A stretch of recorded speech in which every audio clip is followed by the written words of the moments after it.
troisième incarcération, je me suis jamais senti libre dans une incarcération, moi personnellement, t'as vu, moi je suis pas libre. Après tu vas me dire, oui, mais t'es libre de l'esprit. Non, non, non, moi, mon esprit il est bien que dehors, frère.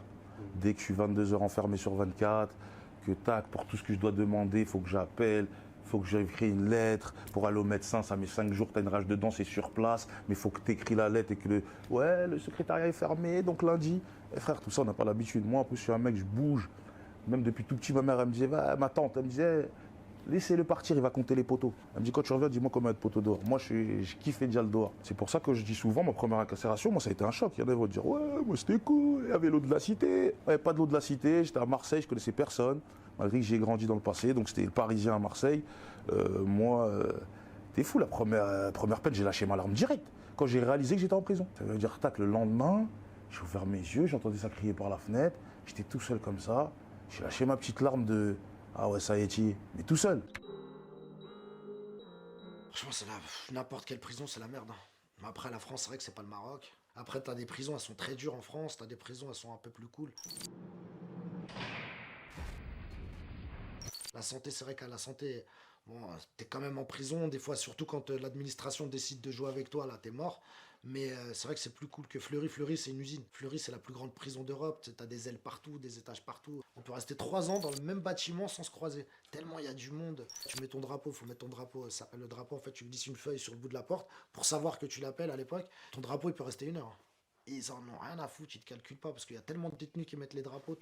D'ailleurs, il y a plein de gens qui sont morts en cellule, asphyxiés. À l'époque, je devais aller au VIP. J'ai refusé parce qu'au VIP, bon, c'est vrai qu'il y avait Cheb Mami. Ils m'ont dit, ouais, Cheb Mami, tu vas écrire et tout. J'ai dit, ouais, Cheb Mami, c'est bien, mais il y a aussi Guy Georges, et il y a l'autre, et il y a l'autre. Et faire une détention, surtout à l'époque, j'avais pris 5 ans. Tourner avec Guy Georges, quoi, c'est pas bon. J'avais dit à la chef en plus, hein, vous allez me mettre avec des mecs comme ça, vous allez allonger ma peine. On va s'embrouiller en promenade, un jour je serai mal luné, je vais mettre un coup de fourchette à quelqu'un. Moi, laissez-moi avec les détenus normaux. Et donc après, ils m'ont montré que j'étais un détenu normal, quoi. Ils m'ont envoyé au bloc, ils voulaient pas me mettre en division, le bloc c'est 4 par cellule. C'est vraiment pour te punir. Ah, tu veux jouer le gangster, toi? Ah ouais, putain, j'ai fait 15 jours, 3 semaines au début, c'était le parcours du combattant. Toi qui as été incarcéré l'année passée, est-ce que du coup tu penses que la prison c'est aussi une histoire de fierté? Non, non, c'est pas une fierté, hein. C'est pas une fierté. Du tout. Parce que carrément, c'est un échec, tu te fais péter la honte.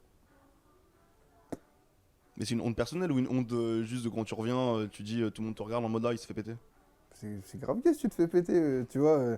Je m'en fous, moi, du regard des gens, tu vois. C'est ma mère, elle pleure, mon daron, il veut plus me parler, tu vois. Il voit plus mon petit frère, ma petite sœur. Frère, c'est pas une fierté, hein. Et quand tu voyais, à l'époque, donc quand t'étais plus petit, les personnes, tes connaissances lointaines ou proches, qui se faisaient enfermer, à l'époque tu pensais quoi de la prison? Moi, je te mens pas, il y avait un moment, tu connais, on a tous été matrixés, on a tous été jeunes, mais après, je dis, faut pas, tu vois, faut pas être dans cette trixement-là. Ah, il y avait un moment, pour de vrai, mon gars, je te disais, la fierté pour moi, c'était un, ah ouais, il est parti en prison, lourd, lourd, lourd. J'étais jeune, tu vois. En grandissant, c'est pas ça. C'est pas ça. Avec des mecs qui ont pris des grandes peines, et c'est ce qui m'a aidé en prison. C'est des mecs comme eux qui sont là pour des longues peines, qui ont assumé, qui ont été jugés, donc qu'on n'a pas à rejuger, tu vois. Moi, je me rappelle ma première peine à Marseille, j'ai fait ma peine avec un mec, Dieu merci que je suis tombé sur lui. Il avait déjà fait 17 ans. Il a fait 17 ans, il est sorti, là, il était sur une autre histoire. Mais là-bas, c'était un ancien, donc déjà, comment lui m'a accueilli, il m'a dit, t'as pris que 8 mois, mais non, moi, c'était la première peine. Parisien, t'inquiète pas, ça m'a grave aidé sur grave des trucs, hein. Et ce que je kiffais même chez ce mec-là, c'était un maniaque. Ça se voyait qu'il avait trop fait de tôle.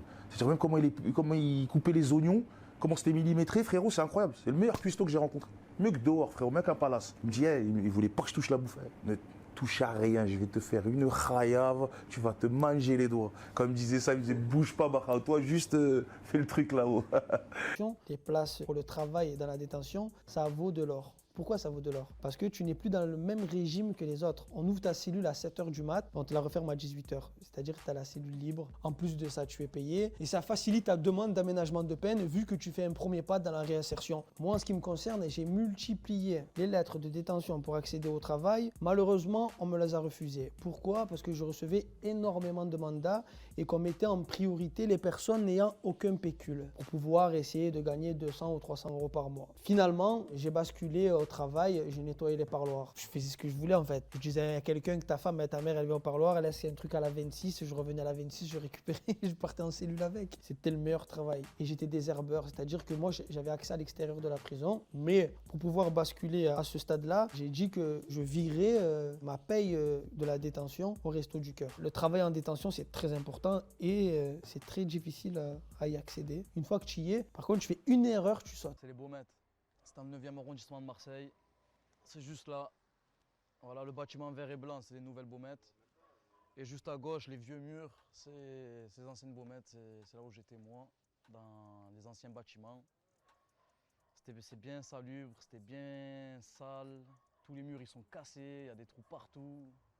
Il y a des souris, il y a des rats, il y a des cafards. Il y a des mouettes, elles ont le poids d'un bébé.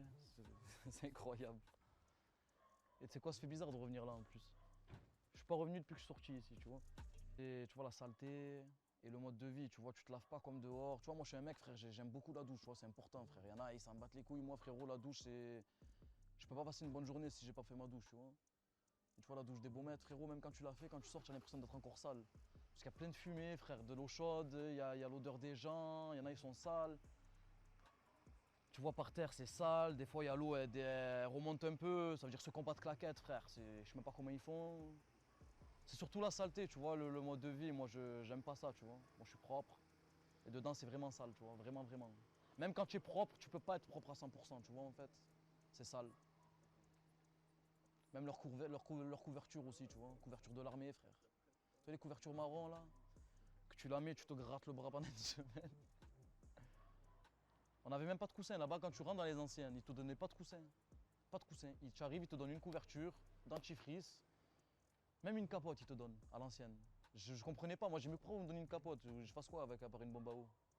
Il dit on sait pas, hein, on sait pas qui t'aime, hein. Peut-être que tu aimes les hommes, il me disait. Vas-y. Tu vois ce que c'est, les anciennes Baumettes, c'est vraiment la rue. Après les nouvelles, non, tu vois, les nouvelles, je les ai fait 2-3 jours. Tu arrives, ils te donnent un coussin, il est plastifié, le lit il est plastifié, la télé elle est toute neuve, la cellule elle est neuve, c'est tout blanc, c'est tout propre, il y a la douche dedans, bien. Les anciennes, tu avais la douche, frère, mais il n'y avait pas l'eau chaude, frère. Tu vois ce que c'est.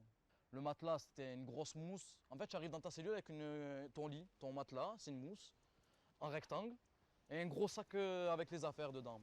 Fourchette, couteau, bol, verre. Ils te jettent dans une cellule, une cave. Tu vois, les arrivants, frère, c'était... C'est costaud, hein. Quand tu rentres avec de l'argent, ben ton argent c'est ton argent. Si tu as 100 euros, tu auras 100 euros. Pour le jour même, tu vas cantiner, ils vont te ramener tes affaires demain ou après-demain. Et quand tu n'as pas de sous, ils te donnent 20 euros.